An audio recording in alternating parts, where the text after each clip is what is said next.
আমাদের বাড়ির নিয়ম অনুযায়ী বিয়ের ঠিক আগের রাতে মেয়েকে শাখা পলা গয়নাগাটি পরিয়ে দেওয়া হয়। আজ আমার সেই মুহূর্ত। কিন্তু একটা জিনিস ছিল, আমি পায়ে মেহেন্দি দিতে চাইনি, আমার ইচ্ছে ছিল না। আলতার জন্য জায়গা ছেড়ে রেখেছিলাম, কারণ বাঙালি মেয়েদের জন্যে এটা একটা অন্য রকম অনুভূতি। আমিও সেটা এক্সপিরিয়েন্স করতে চেয়েছিলাম। এখন একে একে হাত ভরে উঠছে শাখা পলা চুড়ি, গলায় হার। কেমন একটা মিক্সড ফিলিং চলছিল, এক্সপ্রেস করতে পারছি না।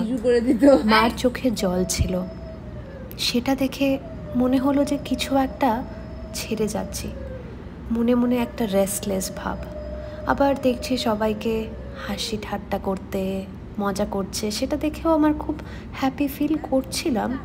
কিন্তু একটা অদ্ভুত হাসি আর কান্নার দুটোই একটা ভেতরে আমার অনুভূতি হচ্ছিল, একটা অদ্ভুত, আমি ঠিক বোঝাতে পারবো না। এই রাত পেরোলেই চলে আসবে সেই বিশেষ দিন।